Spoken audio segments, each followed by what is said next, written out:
Good evening, everyone, and welcome to the fourth in the European series of the Lockdown Webinar Series. Schönen Abend und herzlich willkommen zum vierten Webinar von Hugo. And so this evening we're going to be looking at the Meridian system. Heute Abend geht es um das Meridiansystem. Or as I call it, the modern magic of the Meridian system. Oder wie es Hugo nennt, die moderne Magie des Meridiansystems. And so we'll be looking at some things about understanding, a different way of understanding under and over energies. Und wir schauen uns da unterschiedliche Ideen an zu Über- und Unterenergien. We'll be looking at the emotional cycles through the 5 elements. Und wir schauen uns dann auch die emotionalen Zyklen an über die 5 Elemente. And we'll also, at the end, look at a little bit of the modern application of meridians with acupressure formatting. Und zu gegen Ende werden wir uns dann natürlich auch noch die ganz neuen Applikationen von dem Meridiansystem und Anwendungen dazu ansehen.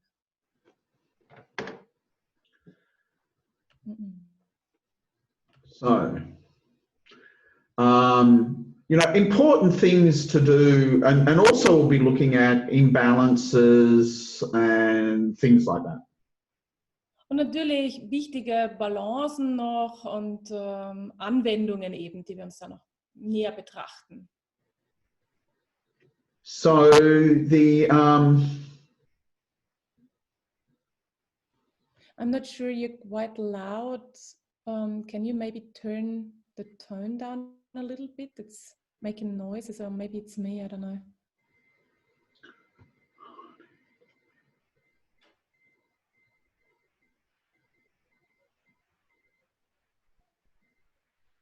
well,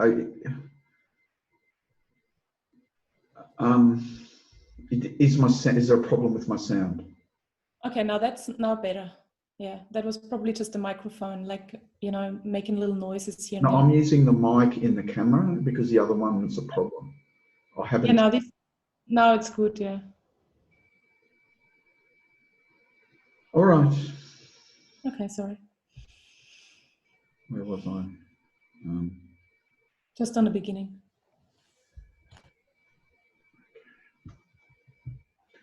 So first we're going to be looking at the 5 elements. Zu Beginn schauen wir uns die 5 Elemente an. And when we look at the 5 elements, when I wrote the course Principles of Kinesiology, I actually had to unlearn everything I'd learned in kinesiology about the meridian system and the 5 elements. Und als ich dazu kam, musste ich quasi zuerst alles verlernen, was ich überhaupt von einem Meridiansystem oder von den 5 Elementen bereits gelernt hatte. And so what I did is I wanted to go back to the basic principles and research them for myself and see what I could find. Das heißt, ich wollte für mich ganz zurück an den Ursprung und dort entdecken, ganz für mich, was es da zu finden gab. And so with the 5 elements, I found this book which actually had a lot of translations of, or commentaries of translations of the original ancient texts from China. Und dieses Buch, was ich da gefunden habe, das hatte ganz viel Originalübersetzungen von den originalen Schriften, die es sonst nur in China gibt. And it's quite interesting because the Chinese symbol for the 5 elements could actually be translated in different ways into English and used in different ways. Und es ist sehr interessant, weil das Symbol der 5 Elemente ganz unterschiedlich übersetzt werden kann in das Englische und da unterschiedliche Bedeutungen hat. And of course it's the word element. Und natürlich beinhaltet es das Wort Element. And some people confuse that with the elements of the periodic table, and it's not the same thing at all. Und manche Leute verwechseln das vielleicht mit dem Periodensystem, aber es hat nichts damit zu tun, mit dieser Tabelle, gar nichts. It's also called the five houses. Es wird auch genannt die 5 Häuser. And that's to do like with, in the ancient Chinese system, it's to do with more like the government and the way, the structure of society.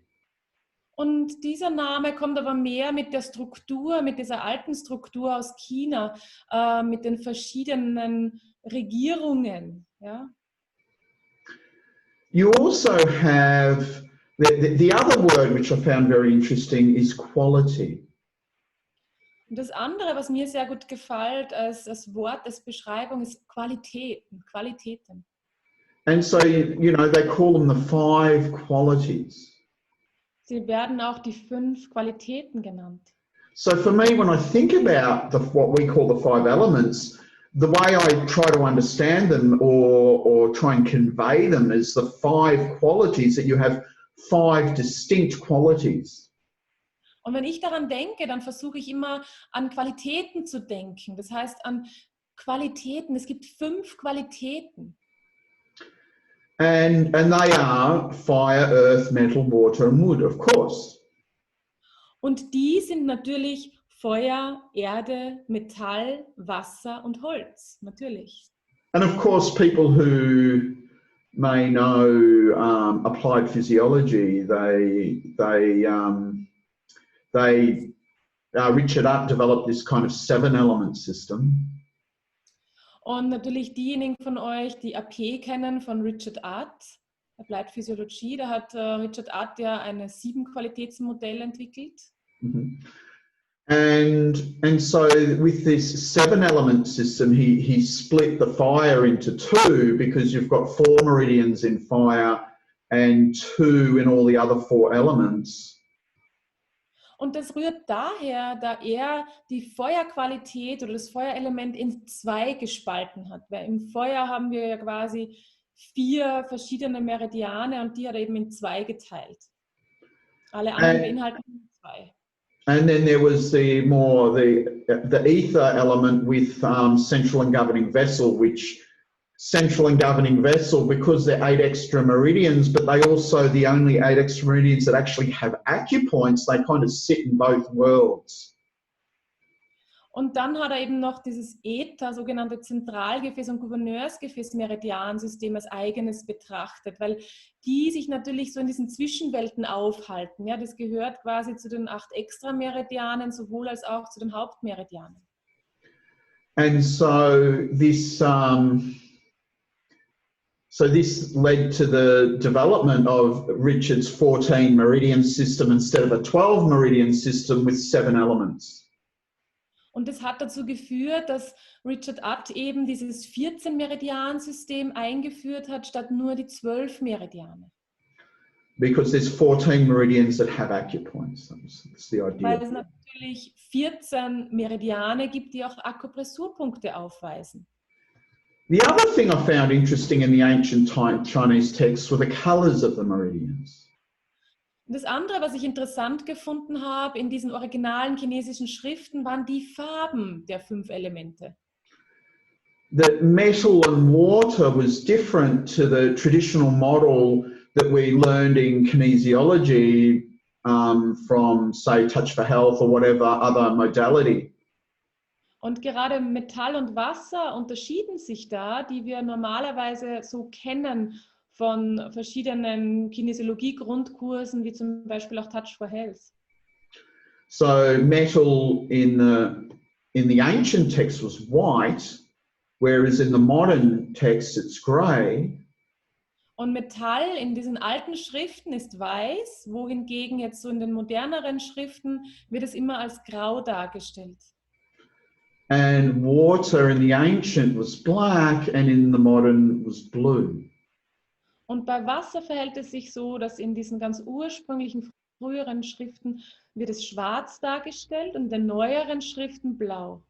So that's why in those courses I wrote, the principles of kinesiology and balancing with the 5 elements, I used the ancient colours and not the modern colours, which I could only find came through in the 20th century. There was, before the 20th century, those other colours weren't there.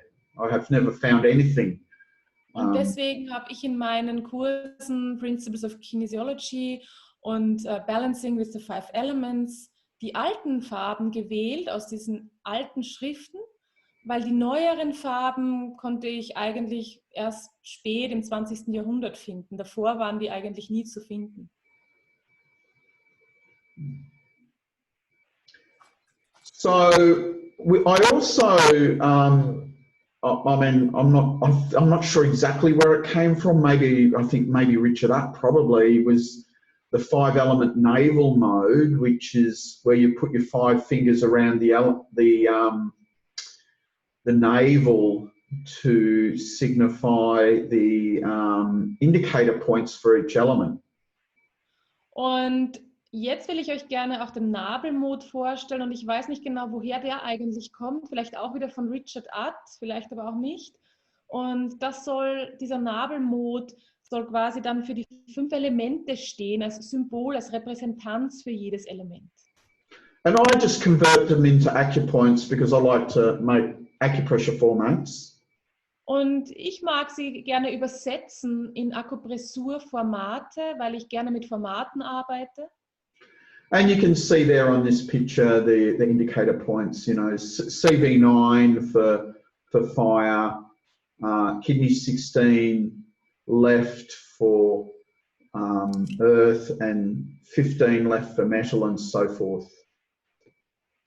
Und ihr seht hier schon, dass die Indikatorpunkte im jeweiligen Element stehen. Zentralgefäß 9 für das Feuerelement, Niere 16 links für das Erdelement, Niere 15 links für das Metallelement, Niere 15 rechts für das Wasserelement und Niere 16 rechts für das Holzelement. And of course, you've got there the Shen and the co-cycles. Und natürlich seht ihr hier noch den Shen-Zyklus, hier mit den dicken Pfeilen, und den Co-Zyklus. So the Shen cycle is the generating cycle. Und der Shen-Zyklus ist quasi der Zyklus, der etwas generiert, hervorbringt. And the co-cycle is the controlling cycle. Und der Co-Zyklus ist der sogenannte Kontrollzyklus.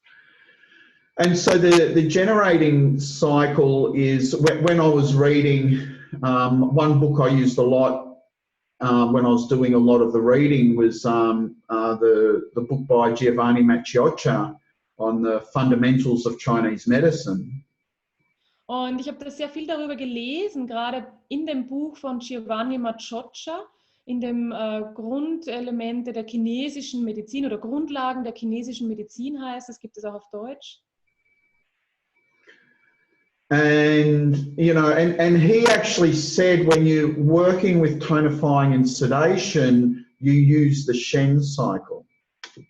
Und er hat eben geschrieben in seinem Buch, wenn ihr mit Sedierung und Tonisierung arbeitet, dann arbeitet mit dem Shen-Zyklus.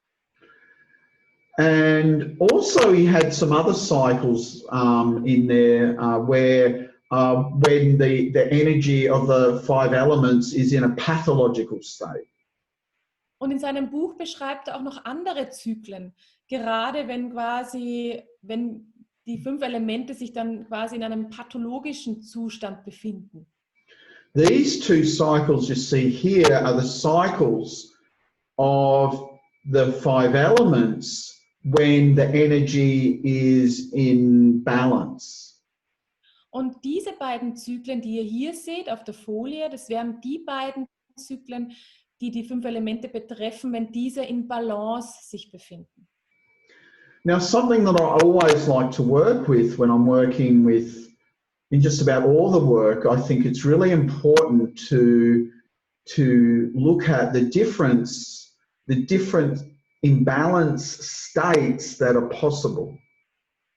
Und es ist immer wichtig, wenn man eben arbeitet, auch mit den 5 Elementen, immer zu schauen, welche verschiedenen Imbalancen sind hier möglich? Welche Zustände? And that is if the imbalance is under energy or over energy. Und das wären verschiedene Imbalancen, wie zum Beispiel Unterenergie oder eine Überenergie. Because you know, when you look at it under an over energy imbalance, the emotions will also be under or over energy. Und wenn ihr euch das anschaut, eine Unter- oder eine Überenergie-Imbalance, dann werden auch die dazugehörigen Emotionen sich in einer Imbalance befinden. And so now what I'm going to show you is how you can work, give you an example of working with 5-element emotions, identifying under or over energy, and then even looking at a generating cycle for the under and over energy emotions. Und was ich euch jetzt gerne zeigen möchte, wäre jetzt quasi die Möglichkeit, mit den Über- und Unterenergie-Emotionen innerhalb der 5 Elemente zu arbeiten und auch zu schauen, wie die dann quasi korrigiert werden. First of all, let's look at the finger modes.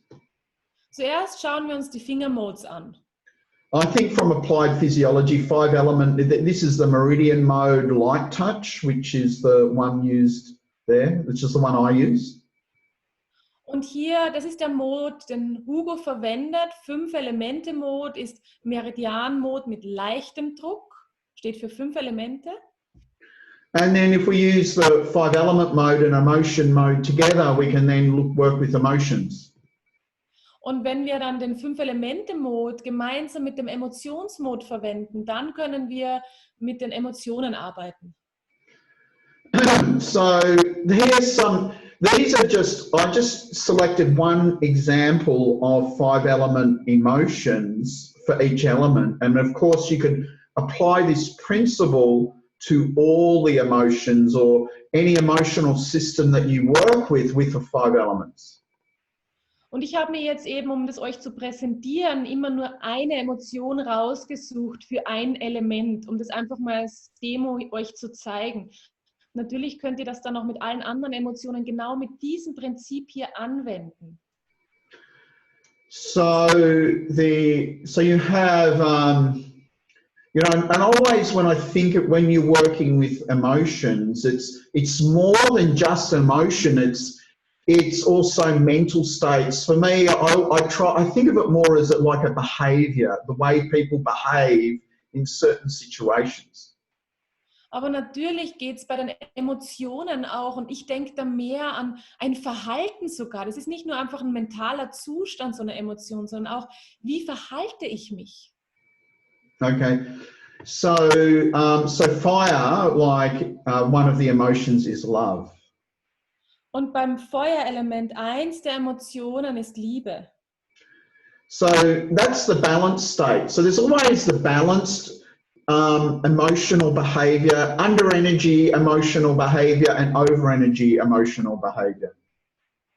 Und das ist jetzt, Liebe wäre jetzt der balancierte emotionale Zustand, also in Balance. Dann gibt es quasi immer noch die Unterenergie oder die Überenergie von einem emotionalen Verhalten. So the fire is love, is balance, you know. Beim Feuerelement ist die Liebe, das ist in Balance, ist balanciert. So when fire is under energy, the corresponding emotion is loveless. You know, it's like this empty, loveless kind of feeling, and you know, it's like you don't love yourself, you don't love others, you don't feel loved or anything like that. Und die Unterenergie-Emotion bei Feuer wäre dann lieblos. Ja, also ich fühle mich selber nicht geliebt, ich kann nicht lieben zum Beispiel. But over energy, it's hate. Und die Überenergie-Emotion dazu wäre der Hass. One of my teachers, when I was learning kinesiology, not a kinesiology teacher, she used to always say, hate is a misplaced expression of love. Und eine Lehrerin, bei der Hugo gelernt hat, die hat immer gesagt, Hass ist der falsche Ausdruck von Liebe. Es ist eigentlich Liebe.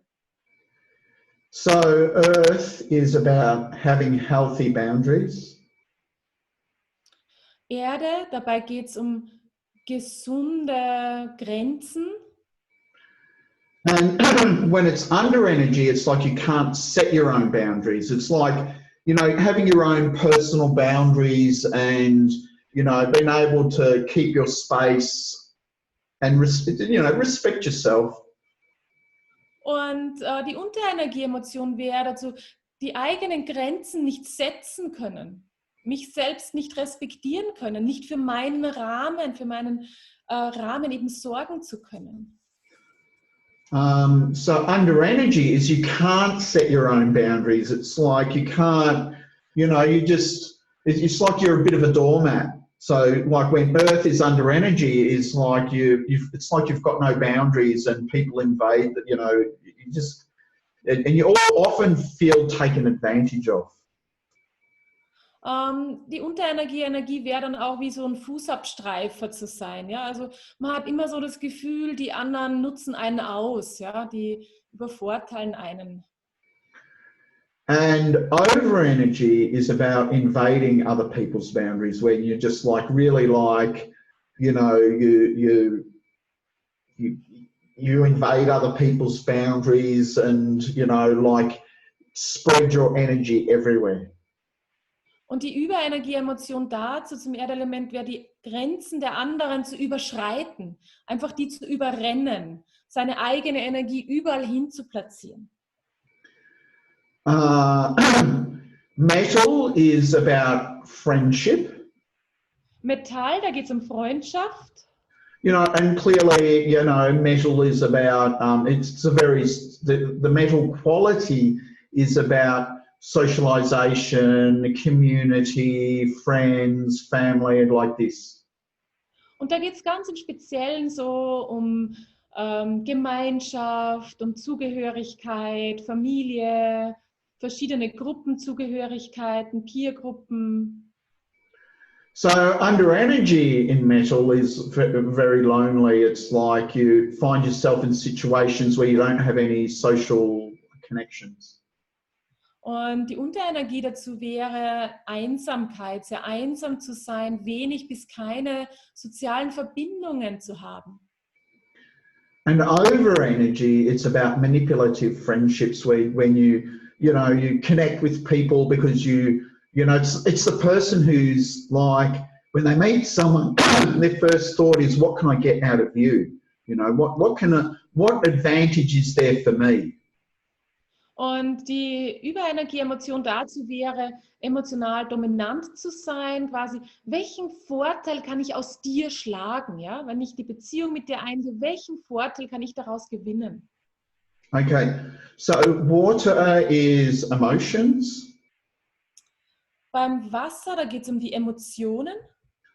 So when its water element is balanced, you're emotionally accessible and you can, you know, like express your emotions in a proper harmonious way with other people. Und das heißt dann aber auch, ich habe meine Emotionen zugänglich und ich kann dann auch meine Emotionen ausdrücken, auch im Kontakt mit anderen Menschen. And under energy, it's emotionally inaccessible. So this is the person who's emotionally shut down and just got no, you know, you can't connect emotionally with people. Die Unterenergie-Emotion wäre quasi emotional nicht erreichbar sein, sich heruntergefahren zu haben, emotional nichts zu spüren, auch keine Verbindungen, keine emotionalen mit anderen Menschen eingehen zu können. And the over energy emotion is someone who's emotionally dominant, whose emotions always dominate proceedings, you know. Und die Überenergie-Emotion wäre dann die emotionale Dominanz, ja, also emotional andere dominieren. And then wood is balance, is being able to be assertive, and that's like being assertive in a good way, you know. Und beim Holz wäre es quasi so, durchsetzungsfähig zu sein, aber auf eine gute Art und Weise. Under energy is when you're passive, you know, and you know, you can just be very passive and not can't assert yourself. Und die Unterenergie wäre dann eben passiv zu sein, seine eigenen Dinge nicht auf den Punkt bringen zu können. And over energy in Wood is excessive rage, resentment, you know, people who, you know, pop their tops very quickly. Und eine Überenergie-Emotion wäre dann natürlich exzessive Wut oder Ressentiment. Das wäre dann sowas wie vielleicht heimlicher Groll oder ja. Of course, I know nothing about that, right? Ja, natürlich weiß Hugo davon gar nichts. So here you've got like how can we in a certain situation ascertain which emotion is valid in the situation. Und hier habt ihr eine Tabelle, da könnt ihr quasi austesten, welche Emotion in welcher Situation da anzeigt oder auftaucht. And so we use indicator points like touch and deep touch. Und dafür benutzen wir die Indikatorpunkte von vorhin mit leichtem Druck oder mit tiefem Druck. So light touch is over energy and deep touch is under energy. Und leichter Druck steht immer für Überenergie und tiefer Druck immer für Unterenergie. Okay. And so you can see there if we do Meridian light touch, which is the 5-element mode, times emotion, plus CV deep touch, CV9 deep touch, sorry, that's fire, emotion that's under energy, that's the emotion of loveless. Und wenn wir uns die erste Zeile hier so ansehen, dann seht ihr das Format zu Beginn, Meridian leichter Druck mal, also gemeinsam gehalten mit Emotion, plus Zentralgefäß 9 tiefer Druck. Das steht dann quasi für eine Feuer-Unterenergie und das bedeutet wieder Einsamkeit. Okay, and so these are all what you just saw in this previous table here. I've just put them in here as the like 10 emotional imbalance states under and over energy for each of the elements. Und hier seht ihr in dieser Tabelle einfach die 10 verschiedenen Über- und Unterenergie-Möglichkeiten von Imbalancen, die wir haben können.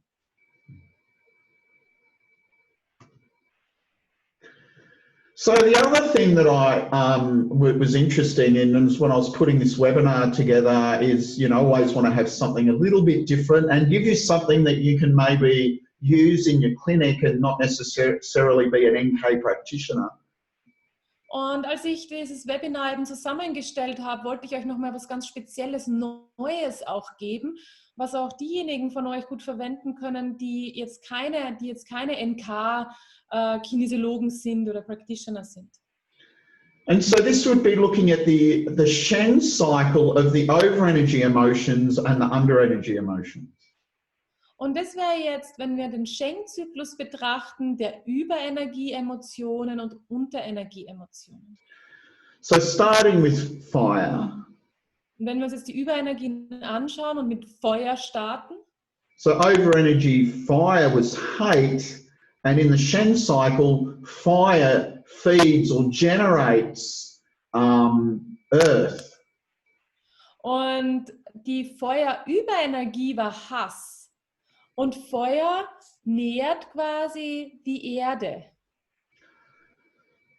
And so hate feeds or generates invading other people's boundaries.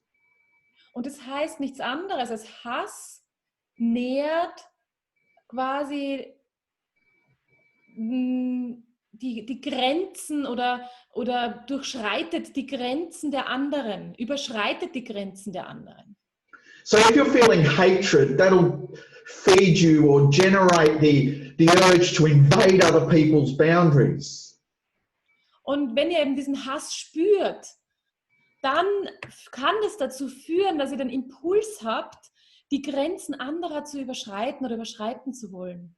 And then when you're invading people's boundaries, that feeds or generates manipulative friendships. So you invade the boundary and then you manipulate the friendship.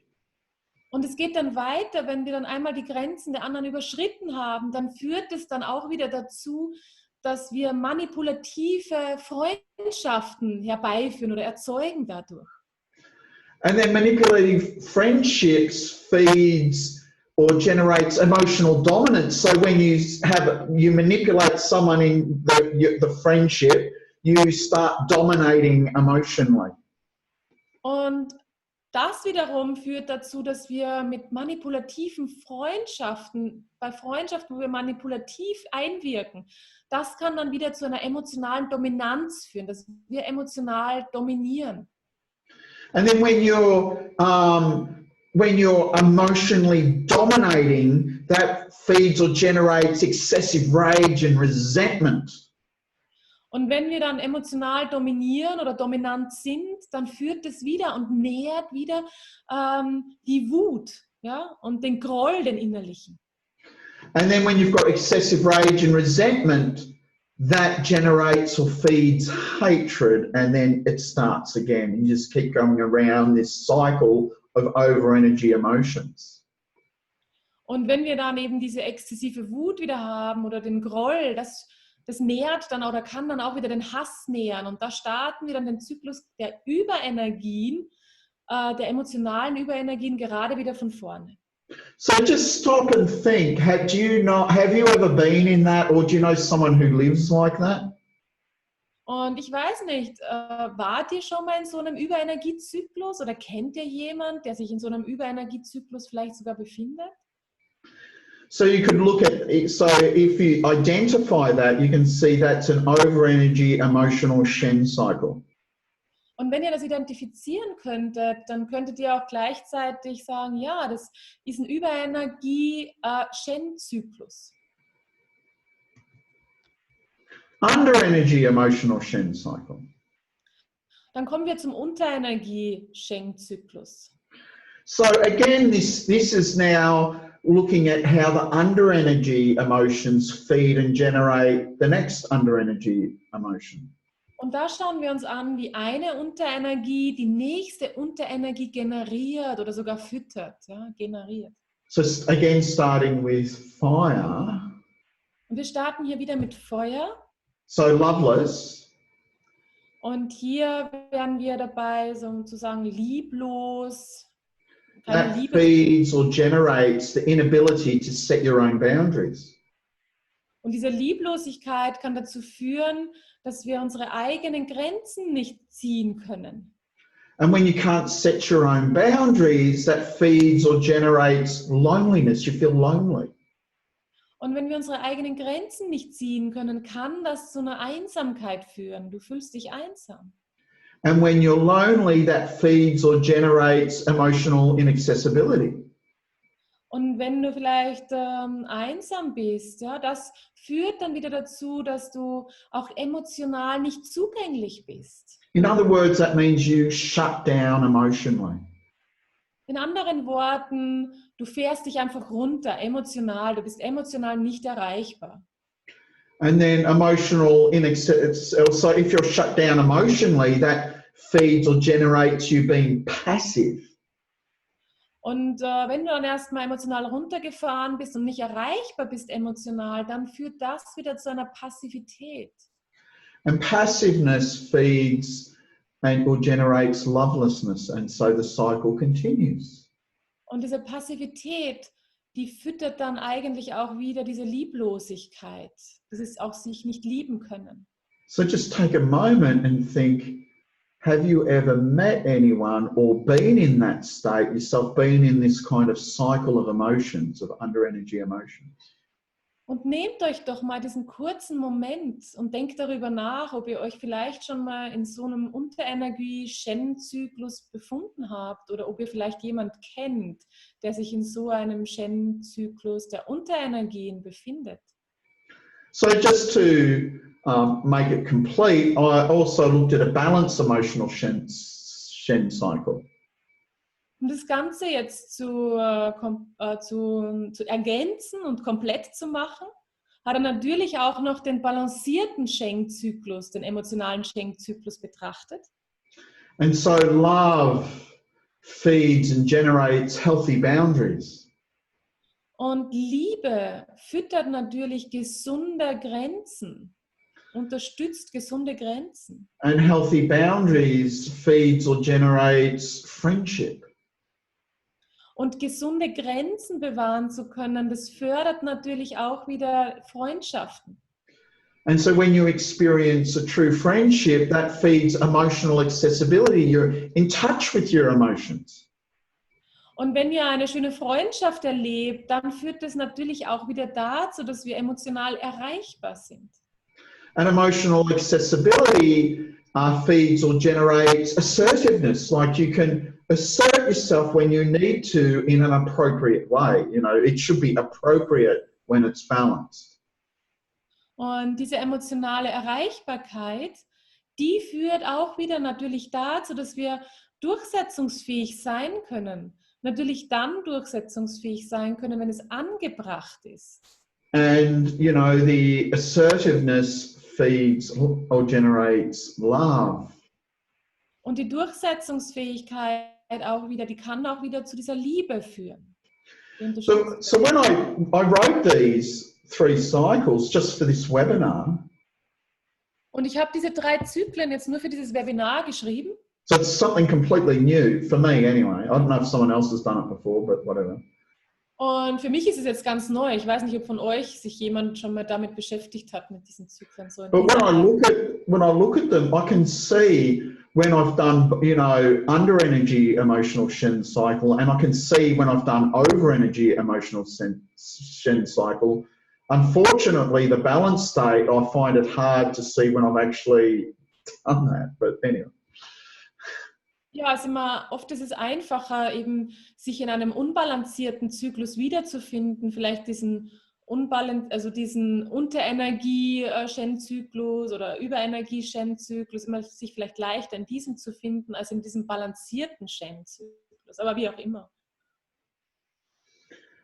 Okay, so now working with, again, like under and over energy, the way I work is, you know, you can do it through the acupressure of the meridians that are in those elements. Und wie arbeiten wir jetzt zum Beispiel mit diesen Über- und Unterenergien im Shen-Zyklus? Und das könnt ihr zum Beispiel auch mit den Meridianen machen, hier, die wir haben. And this is a table I put together of the so-called 5-element command points. Und das ist also einfach eine Tabelle, die er zusammengefügt hat, der 5 Elemente Kommandopunkte. So over here, you've got on each meridian, you've got an acupoint that represents one of the 5 elements. Und ihr seht schon hier, dass ihr auf jedem Meridian einen eigenen Punkt habt, der die jeweiligen Elemente wieder repräsentiert. So you can see the yin meridians start, and the first point is the end point of the meridian. It's either on the hands or the toes for the 12, but they're also central and governing one as well. Und ihr seht hier beginnend quasi mit dem Lungenmeridian und mit dem Yin-Meridian, dass die erste Spalte hier, die ist immer zu finden. Entweder, das ist immer der Anfangspunkt oder der Endpunkt eines Meridians und die sind immer zu finden, entweder an den Händen oder an den Zehen oder am Kopf. Und es gibt natürlich hier auch repräsentativ noch den Zentralgefäßkanal und den Gouverneursgefäßkanal. So you notice all the yin meridians start at wood. Und ihr seht, die ganzen Yin-Meridiane hier starten immer mit einem Holzpunkt. And then they follow the Shen cycle. Und dann folgen sie quasi dem Shen-Zyklus. And then you've got here you've got the yang start at metal. Und die Yang-Meridiane starten immer mit Metall. And they again follow the Shen cycle. Und auch dann folgen die dem Shen-Zyklus. And so Magie says that when you do tonifying and sedating, you should use the Shen cycle points.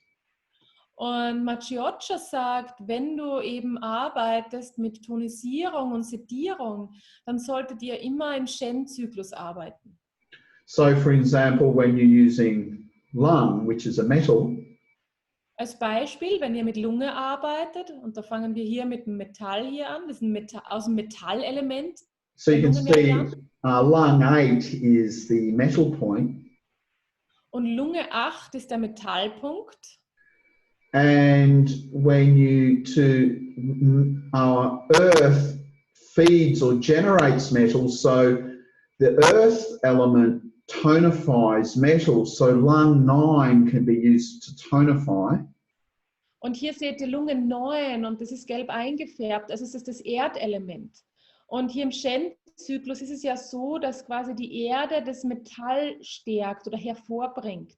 Das heißt, wir könnten jetzt Lunge 9 verwenden, um das Erdelement zu stärken. But metal feeds or generates water, so then you would use lung 5 to sedate. Und Metall und Wasser sind ja direkt hintereinander. Das heißt, ihr würdet dann Lunge 5 für die Sedierung des Metallelements verwenden. Lunge 5 ist der Wasserpunkt für die Sedierung des Metallelements. Okay, and then you've got these other command points. Und dann habt ihr hier noch andere Punkte, noch andere Kommandopunkte. So the source point is where the yuan qi comes in, and I'll talk about the different types of qi later, but that's tonifying. Dann habt ihr den Quellpunkt, das wäre quasi, wo das Yuan Qi eintritt. Und er spricht darüber auch noch später, ihr werdet da noch was dazu hören. And it's tonifying. Und es ist tonisierend natürlich, also Lunge 9 wäre hier tonisierend. Now over here, the low points connect the two yin-yang pairs in the meridian. So lung 7 connects to large intestine, and large intestine 6 connects to lung. Und die Luo-Punkte verbinden immer zwei Meridiane innerhalb eines Elements. Also Lunge 7 stellt Verbindung her mit dem Dickdarm und Dickdarm 6 stellt Verbindung her mit der Lunge. Okay. So lung 7 will push qi through the large intestine, and large intestine 6 will push qi through the lung. Und die Lunge 7, der Punkt, der bringt quasi das Qi in Richtung Dickdarm und Dickdarm 6 pusht oder bringt dann das Qi in Richtung Lunge. And so lung 7 will sedate lung but tonify large intestine, and large intestine 6 will sedate large intestine but tonify lung. Und es ist jetzt so, dass die Lunge 7 die Lunge sediert und dafür den Dickdarm aktiviert, tonisiert. Und Dickdarm 6 sediert wieder, also hemmt wieder den Dickdarm selbst, aber tonisiert die Lunge. And the accumulation point is where if there's any over energy, it accumulates there. So you use that point to dissipate over energy. So it's a sedation point. Und dann haben wir noch die Akkumulationspunkte, und das sind immer die Punkte, wo überschüssige Energie sich ansammelt. Das heißt, wenn ihr diese Punkte verwendet, dann verwendet ihr die hauptsächlich immer nur zum Sedieren, weil dann diese Energie, wenn ihr durch das Halten der Punkte zerstreut sich dann.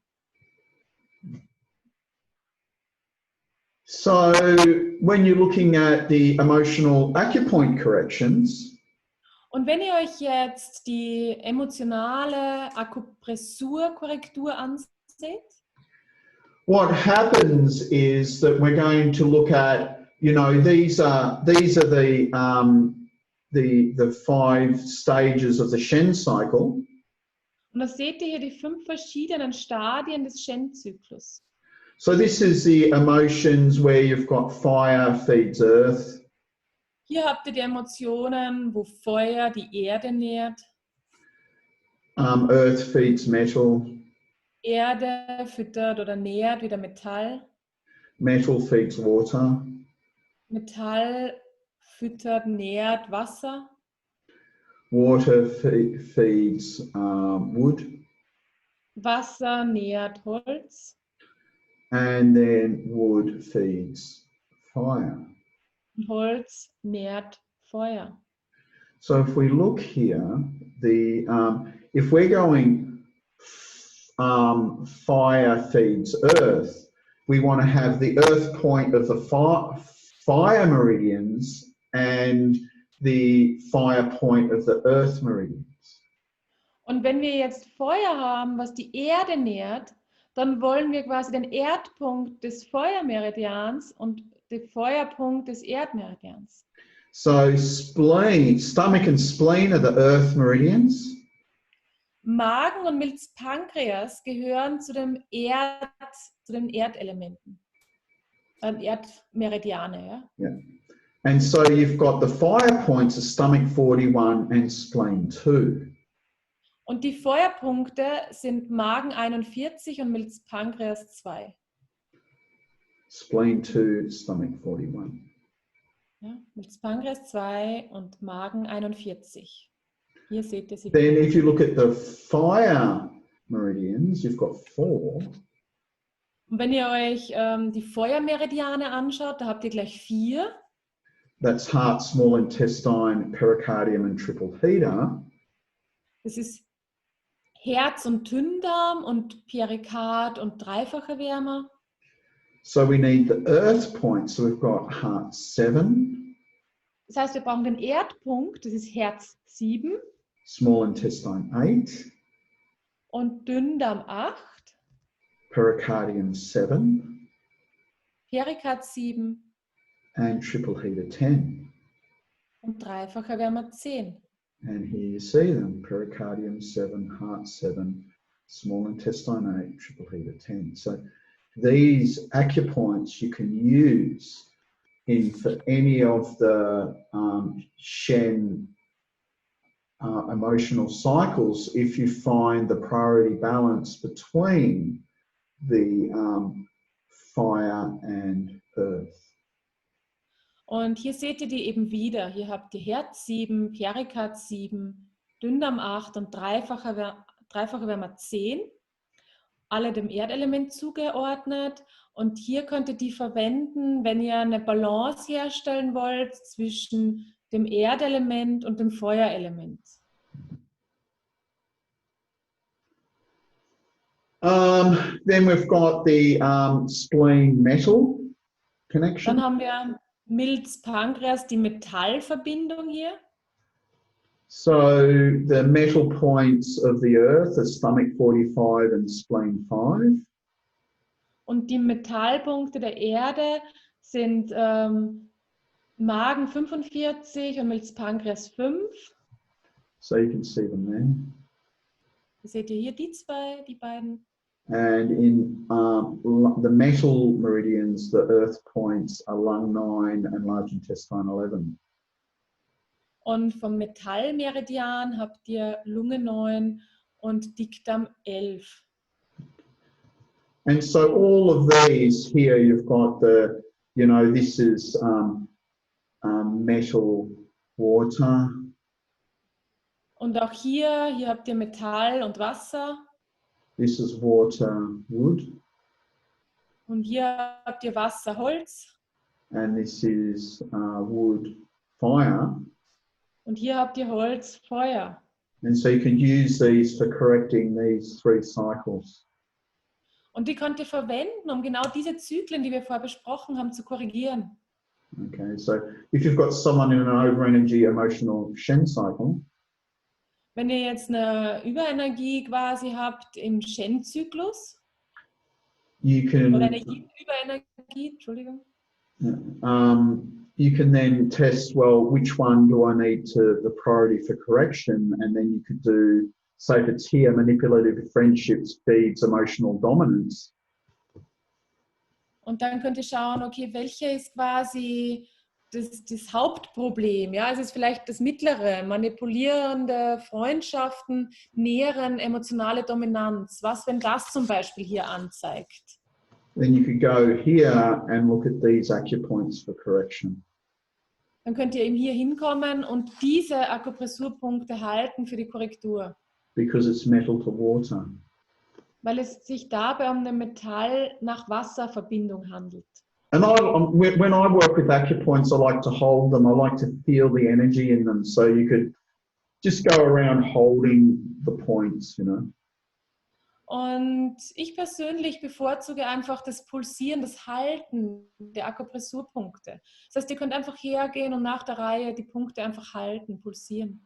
So hot tip, Ein heißer Tipp: I would do the yin pair at the same time and then the yang pair at the same time.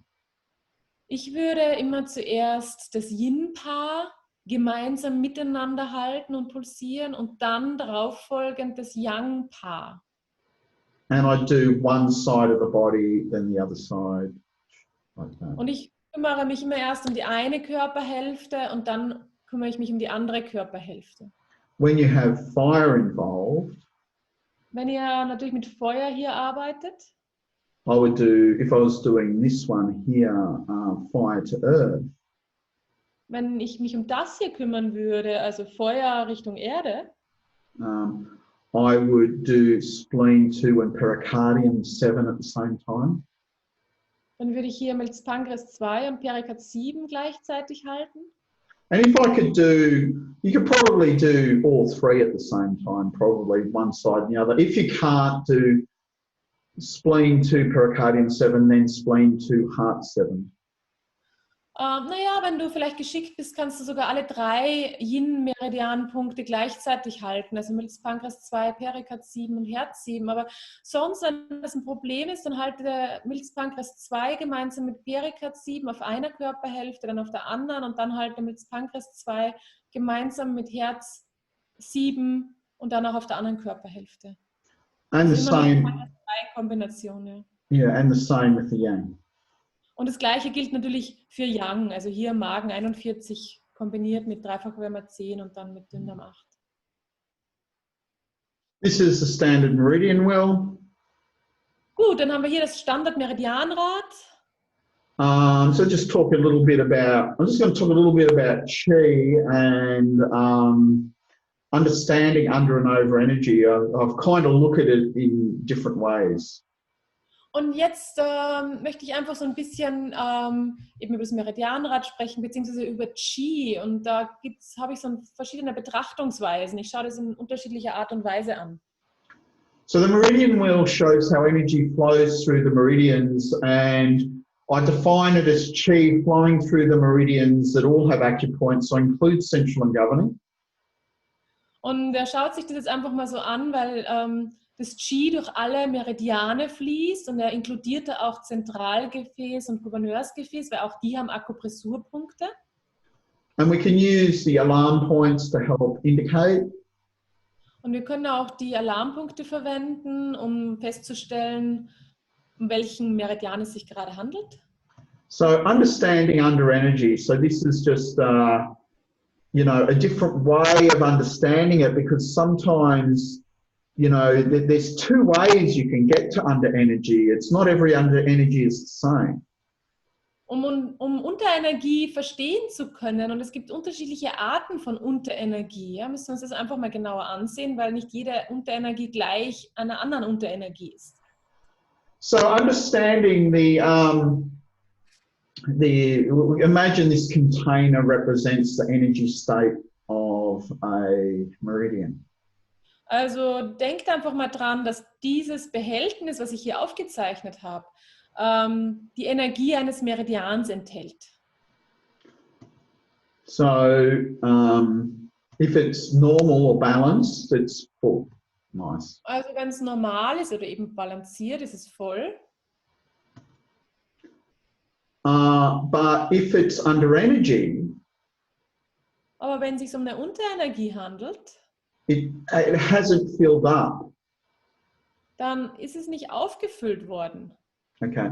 So then we say it's under energy, but it's actually undertonified. We haven't tonified it enough, or in other words, we haven't filled up our container.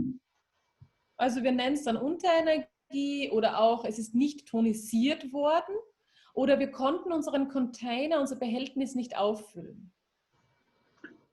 On the other hand, Auf der anderen Seite, imagine we've got already a full container. und auch hier können wir uns nochmal einen vollen Container vorstellen. But then we take some out. Und dann nehmen wir erst etwas weg. So it was full, but we've like taken some away. Und es war voll, dieser Container, dieses Behältnis, aber wir haben etwas weggenommen. It's under energy, but it's been over-sedated. Und es ist auch Unterenergie, aber es ist übersediert. So this is this is where, you know, normally if it's under energy, we'll say, oh, we have to use the tonification points. Und normalerweise, wenn es Unterenergie ist, dann sagen wir, ja, natürlich, wir müssen die Tonisierungspunkte verwenden.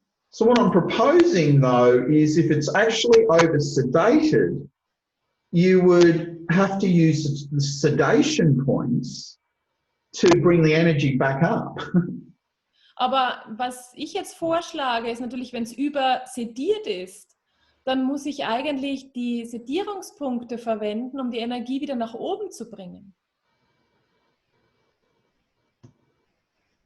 So this is a diagram I put together after reading Matt Judge's book. It's the way I understand it. Und das ist jetzt ein Diagramm, was ich zusammengestellt habe, nachdem ich Machochas Buch gelesen habe. Zumindest ist es so, wie ich es verstanden habe. So, you know, and you've got these concepts of pre-heavenescence or post-heavenescence. Und hier seht ihr so das Konzept der oder Vorhimmelsessenz und Nachhimmelsessenz. So let's look at the post-heavenescence over here. Und dann schauen wir uns jetzt erstmal diesen linken Zweig hier an, die Posthimmelsessenz. So this actually begins in the stomach. Und es startet im Magen. So the stomach is where food enters and begins digestion. Und der Magen ist der Ort, wo die Nahrung hingelangt und wo die Verdauung startet. And at this point, what you have is so you actually start extracting chi from the food you eat. Und das ist der Ort, wo ihr eigentlich Qi absorbiert von der Nahrung, die ihr zu euch nehmt. So it's very important to get good quality food. Das heißt, es ist sehr wichtig, einfach gute Nahrungsmittel zu sich zu nehmen, gute Qualität der Nahrungsmittel. As one of my friends used to say, they used to like to go to the farmer's market and get happy veggies. She used to say, these are happy veggies. Und so wie eine Freundin von ihm immer sagte, ja, die ist immer zum Bauernmarkt gegangen und hat gesagt, ja, ich hole mir da jetzt mein glückliches Gemüse. Glückliches Gemüse einfach, ja. Yeah. And because they had lots of chi, and you know, every Wednesday here where I live, there's a farmer's market, and they have, you know, you get there, you look at the veggies and the salad and everything, and it's so vital and fresh. You know, you see it's full of chi. Man geht da eben bei uns zum Bauernmarkt und da sieht man schon, dass dieses Gemüse einfach glücklich ist, voll mit Qi, einfach sehr, sehr gut und ja, voll mit Qi. It then passes to the spleen meridian. Dann geht es weiter zu dem Milzmeridian. And this is, they're obviously the earth element, and this is where it forms into what's called food qi in Chinese medicine. Und das ist natürlich so hier das Erdelement und da geht es dann weiter und diese beiden zusammen formen dann das Nahrungs-Qi. And from there it passes to the lung meridian. Und von da geht es weiter zum Lungenmeridian. Where what Matt Judge says air gets added to it. I call it air chi, he doesn't call it that, but you know, whatever. Und da sagt dann Machocha, hier wird dann Luft hinzugefügt und Hugo nennt es das Luft-Qi, ja, aber Machocha nennt es jetzt so nicht. And so that's why in Chinese medicine they say Qi flow begins in the lungs. Und deswegen sagen dann auch die Chinesen und in der traditionell chinesischen Medizin, der Qi-Fluss beginnt in der Lunge. You know, and then it goes around the meridian wheel, you know, lung, large intestine, stomach, spleen, heart, small intestine, bladder, kidney, etc. Genau. Und dann bewegt sie sich erst im Meridianrad. Ja? Lunge, Dickdarm, Magen, Milz, Pankreas und so weiter. So this then becomes what's called gathering chi as it flows around, starts to flow around the meridians. Und das wird dann zum Sammel-Chi, wenn es eben durch die ganzen Meridiane geht. Now here, if it's deficient, we need to draw on this, which I'll talk about in a minute.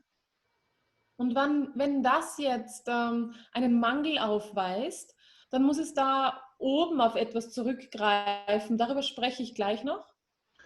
If it's been tonified, and it then becomes what's called true chi. Das wird dann tonisiert und wird dann zum wahren Chi. And true chi has two components as it goes through the different types of meridians. Und das wahre Chi hat zwei Komponenten, während es quasi so durch die ganzen Meridiane fließt. And that is defensive chi and nutritive chi. Und es wäre das Abwehr-Chi und das Nähr-Chi.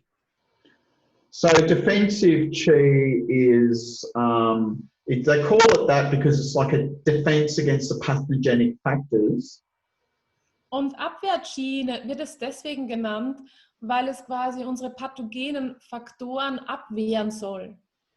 And the pathogenic factors are the different ways that chi can be in a pathological state that is not in a balanced state. Und deswegen pathogene Faktoren, weil das sind dann diese Faktoren, die das Qi in einen krankhaften Zustand bringen, das heißt in einen nicht balancierten, eben pathogenen Zustand führen. And then it goes into the other thing it does, and this is from my friend in Madrid, and what she says that the defensive chi or the wei chi is also very important for about how you interact with the outside world. Und was meine Freundin da so in Madrid sagt, das ist auch sehr wichtig, dass dieses Abwehr-Chi oder Wei-Chi auch interaktiv ist oder interagiert mit der Welt da draußen. Also ich so mit der Welt da draußen.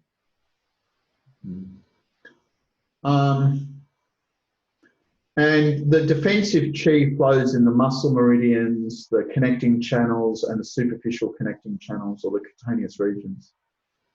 Und dieses Abwehr-Chi fließt eben in den Muskelmeridianen, in den Netzleitbahnen und auch in den oberflächlichen Netzleitbahnen oder auch genannt kutane Regionen. And the nutritive chi, on the other hand, is what goes down and feeds and nourishes all our internal organs and glands and all what's inside our body. Und das Nähr-Chi ist das, was quasi in unsere Organe eindringt und uns nährt, unseren ganzen Körper nährt, neben den Organen. And this is in the main meridians, Und das finden wir in den Hauptmeridianen, the divergent channels and the deep connecting channels. den divergierenden Meridianen und auch den tiefen Netzleitbahnen. Okay. And the so like what I say is defensive chi is like the energetic immune system and the nutritive chi is like the energetic digestive system. Und so wie wir gesagt haben, ist quasi das Abwehr-Chi das energetische Immunsystem und das Nähr-Chi das energetische Verdauungssystem. Over here we have, this is what happens at conception actually. Und das hier oben, was ihr hier seht, das passiert bei der Empfängnis, also bei der Konzeption. And this is and this is the yang essence of the father and the yin essence of the mother. Und hier haben wir die Yang-Essenz des Vaters und die Yin-Essenz der Mutter. And when the sperm and the ova combine and you get the first cell, you have the conception essence of the fetus. Und wenn sich Spermium und Eizelle treffen, dann kommt es eben zur Empfängnis und dann entsteht der Fötus. And so I think the yang essence of the father comes with the sperm. Und ich denke, dass die Yang-Essenz des Vaters durch das Spermium kommt And the yin essence of the mother comes with the ova. und die Yin-Essenz der Mutter kommt durch die Eizelle. And when they and I think this is the in India this would be Ida and Pingala. Und wenn man es jetzt mit den indischen Philosophien gleichsetzen will, startet es mit Ida und Pingala. Then once you get the conception essence of the fetus, this is of course, even if it's just the first cell, it has a yin and yang component. Und natürlich, wenn wir jetzt hier starten mit dem Fötus, dann hat es auch hier bei der Konzeption schon einen Yin- und einen Yang-Teil des Fötus. And so the yang is called, this is the Min Men, or called the gate of life.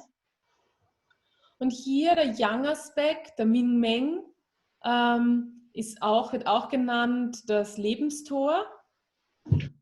And the yin essence or pre-heaven essence is also called Jing, and it's or kidney essence, and it's found in the 8 extra meridians. Und dann haben wir noch natürlich die Nierenessenz hier, oder auch genannt Qing, und das wird hauptsächlich gefunden in den 8 extra Meridianen.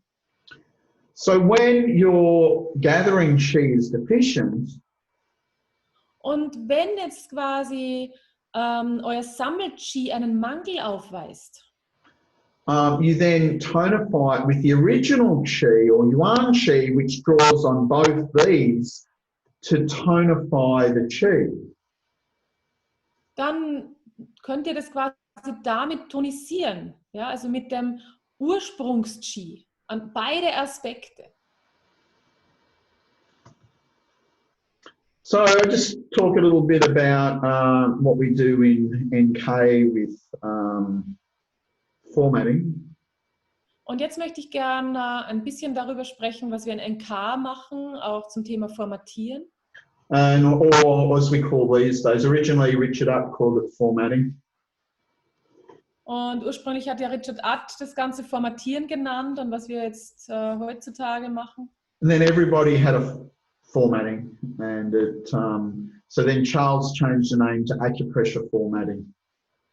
Und ja, dann hat Charles, weil ja jeder schon irgendwie über Formatieren sprach und keiner sich mehr richtig auskannte, hat dann Charles es zu Akupressurformatierung umbenannt. And so up until that, we'd either use a finger mode, which draws on mudras from the ancient Indian knowledge. Und was wir damit machen, ist, dass wir einfach Mudras verwenden als Fingermodes, die indisches Wissen eben anknüpfen. And acupoints. Und kombinieren das mit Akupunkturpunkten. We would use, or indicator points, we would use them, and that obviously comes from Chinese medicine. Oder eben Indikatorpunkte, die wir hier verwenden. Und das kommt aber natürlich aus der chinesischen Medizin. And so what Richard started doing was combining the mudras and acupoints. Und Richard hat eben damit angefangen, diese Mudras mit den Fingermodes zu kombinieren. I can remember, and he would use, you know, in his AP and the brain course was we had a really thorough formatting system. There was a few other examples, but that was the main one. Also gestartet hat das Ganze mit AP und dem Gehirn, und da gab es eben ein paar ganz rudimentäre Formate, und Hugo hat aber nur quasi die rudimentärsten daraus weiterverwendet. So my analogy is Also seine Analogie ist folgende: that it's like when you use a format, it's like playing a chord instead of a note. Und wenn ihr dann eben Format benutzt, dann ist es wie einen Akkord zu spielen statt einer Note. So when you use mudras or finger modes, you're accessing nadi chakra energy. Und wenn ihr dann eben Mudras oder Fingermodes verwendet, dann habt ihr Zugriff auf die Nadi oder Chakra-Energie. And with the Chinese medicine, you're using either usually the chi through the 14 meridians or that have acupoints or the 8 extra meridians in Jing. Und wenn ihr dann die Akupressurpunkte dazufügt, dann habt ihr entweder Zugang eben zu den 14 Hauptmeridianen oder eben zu den 8 extra Meridianen, wo das Qing drinnen fließt. So I just want to talk a little bit about how a kinesiology balance works, and this came from Alexis Costello. She's a Canadian woman, lives in Costa Rica, and she teaches SIPs, and we had this discussion, and it made me look at this whole idea of how does an actual kinesiology balance work? Und dazu möchte ich euch jetzt einfach auch nochmal etwas erzählen. Ich hatte ja so ein Gespräch mit der Alexa Costella und die unterrichtet auch SIPs und ist eine Kanadierin, die aber auf Costa Rica lebt. Und ja, ich möchte euch jetzt einfach mal erzählen, wie so eine Kinesiologie-Balance eigentlich funktioniert, wie die so aufgebaut ist. Because she wanted to know, because people kept asking her, how can you use NK and SIPs together? But it made me just think of it more as a global thing of kinesiology, and this is what I came up with. Und die Alexa hat dann eben gefragt, ja, wie machst du das denn? Wie kannst du denn SIPs mit deinem Modell kombinieren mit der NK? Und das hat Hugo dazu gebracht, das Ganze noch globaler zu betrachten. Und jetzt kam er eben mit diesem Modell hier auf. So when you do kinesiology, you reveal stress, you diffuse stress. Reveal stress, diffuse stress. Und wenn ihr mit Kinesiologie arbeitet, dann aktiviert ihr immer Stress und stöbert Stress auf und löst ihn dann auf. Ja? Also ihr stöbert immer wieder Stress auf, ihr findet Stress und ihr löst ihn wieder auf. You know, I honestly, I think kinesiology is a stress management system. That's what we do. We help people manage their stress. Und ich glaube, oder ich denke über die Kinesiologie so, dass es nichts anderes ist als ein Stressmanagementsystem. Das heißt, wir spüren Stress auf und wir lösen ihn dann wieder auf. Wir helfen den Menschen, mit Stress besser umzugehen. So how do we reveal stress? Also wie stöbern wir den Stress jetzt auf? Wie finden wir denn den Stress?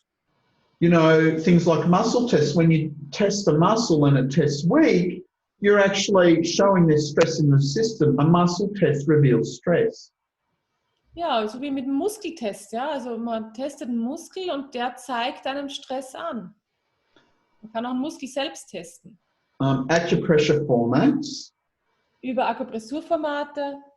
I've always said when, you know, that acupressurformats, because most of my work's developed on that, they're stress revealers. They reveal stress for you. Und ich habe immer schon gesagt, Akupressurformate setzen Stress frei, zeigen, wo der Stress liegt. You can talk about the issue if there's something stressing you out. Talking about it can bring up all the stresses you have around the issue. Wir können natürlich auch über das Thema sprechen. Ja, wo auch immer der Stress liegt, sprecht über das Thema. Auch das erzeugt und legt Stress frei. You can set goals. Ihr könnt mit Zielsätzen arbeiten. Because if you have a goal but you have stress around it, by setting the goal, you're revealing the stress you have, but by not having stress around being able to achieve your goals. Weil dann natürlich der Stress auch frei wird, rund um dieses Ziel erreichen zu wollen. Ja, das erzeugt auch wieder Stress. Ich kann das Ziel nicht erreichen, aber ich habe das Ziel jetzt formuliert und der Stress, der rundherum da auftritt, den können wir wieder balancieren. Or you can perform activities. Oder wir können verschiedene Aktionen ausführen lassen. You know, I remember once early in my career, someone wanted improvement on their golf swing, so I just got them to do their golf swing and put that in circuit and balanced. Und ich erinnere mich noch damals, als ich ganz am Anfang stand meiner Kinesiologie-Karriere, da wollte jemand seinen Golfschwung verbessern. Also hat er ihn den Golfschwung einfach ausführen lassen und hat ihn dann balanciert. You can also diffusing stress. Ja, dann geht es weiter. Im nächsten Schritt ist den Stress quasi wieder zu lösen. You can do energetic corrections. Da könnt ihr energetische Korrekturen vornehmen. You know, by whole, you know, chakras, meridians. Das wären dann Chakra-Korrekturen, Meridiane. You can do physical corrections like you do sometimes with muscles. You might do origin insertion technique. That's a physical correction to diffuse the stress. Oder ihr könnt physische Korrekturen anwenden, wie ihr es vielleicht manchmal mit Muskeln auch macht, wie diese Ansatz-Ursprungstechnik. You could use emotional stress diffusion. It's not there, for example, but that's something you could add to that list. Oder ihr könntet auch noch diese emotionale Entstressungstechnik hier mit dazu schreiben. Die steht jetzt noch nicht auf dieser Liste. And then you've got the so-called powers of stress techniques. Und dann habt ihr die sogenannten Powers of Stress Techniken. Stresspotenzen. Ja, die Stresspotenzen, oder wir nennen sie ja auch oft Powers of Stress oder die Stresspotenzen. And this was a concept brought in, a name by Richard Utt. Und auch dieser Begriff wurde von Richard Utt ursprünglich eingeführt. And so, you know, when you test a muscle and the muscle is blocked and it won't unlock, you know, it's jammed. Dann, wenn ihr einen Muskel testet und der Muskel würde sich quasi nicht mehr entriegeln. Ja? So what he did, he would, and you go to spindle it off, but it doesn't, you can't spindle it off. So, you know, when you spindle a muscle off, it should go down, test weak, right? Und natürlich hat er es dann probiert mit, normalerweise wird man es dann abspindeln, oder? Man wird immer wieder reinzwicken und schauen, was passiert. Aber eben es hat sich nicht abspindeln lassen. And so he would stack those. He would keep stacking it until it actually went down. Und Richard Utt würde immer wieder quasi in den Muskelbauch zwicken, also quasi immer wieder abspindeln und das ist Abspindeln speichern. Then Ian Stubbings came along and developed the SIPS. Und dann kam Ian Stubbings entlang des Weges und hat das SIPS-Modell entwickelt. And he started using powers of stress through acupressure points. Und er hat dann angefangen, die Stresspotenzen einzusetzen über Akupressurpunkte. And that was a real shift in consciousness at the time. I mean, because he did it a long time, it was back in the 90s. So. Und das war natürlich schon wirklich so ein richtiger Richtungswechsel, auch eine andere Denke, dass man plötzlich von sowas Physischem weggeht und das Ganze in das Akupressurmöglichkeit findet. And then I developed the similar to the SIPs as the MOPs and the NEPs. Und dann habe ich später etwas sehr Ähnliches wie SIPs, eben die MOPs entwickelt aus dem Kurs Neuroemotionale Bahnen oder NEPs. And so you can see the SIPs and the NK work very well because the NK reveals stress, the SIPs diffuses stress. And so, but there was just that question about the two systems made me look at it more in a global viewpoint, you know. Und ihr seht schon, dass natürlich SIPs und NK sehr gut zusammenpasst, weil NK natürlich eine Methode ist, um Stress freizusetzen und zu finden und mit SIPs kann man die dann sehr gut wieder auflösen. And even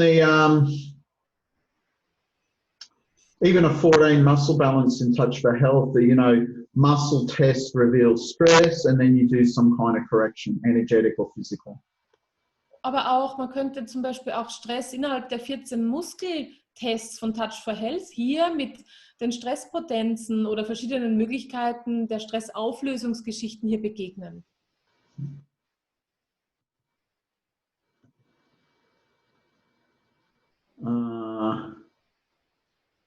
And so when you're using acupressure formats, you can do meridian mode and then the alarm points, light and deep touch for the meridians under and over energy, and then you can also do that for the under and over energy emotions of a meridian. Und jetzt hier findet ihr die Formate für das Meridiansystem und da könntet ihr auch wieder den Meridian-Mode halten und dann natürlich mit leichten oder tiefen Druck dann die jeweiligen Akupressurpunkte oder Alarmpunkte verwenden. Ja, jetzt ist die Folie leider weg, aber ihr habt es hoffentlich gesehen. So thank you everyone. I hope you've enjoyed the talk and I hope there's something in there you can use. I'm particularly fond of those emotional generation cycles. I think they're pretty cool actually. Also die letzte Folie war natürlich gleich anzuwenden wie das über die Emotionen von den Elementen, was ihr vorher schon hattet. Und Hugo bedankt sich jetzt hier für euer Dasein und Zuhören und speziell er fand es so spannend mit diesem Zyklus, dem emotionalen Zyklus innerhalb der 5 Elemente und er hofft, dass für euch da eben auch was Interessantes und Neues dabei war. Okay, thank you. Also vielen Dank nochmal an alle, die hier heute und auch heute Abend mit dabei waren.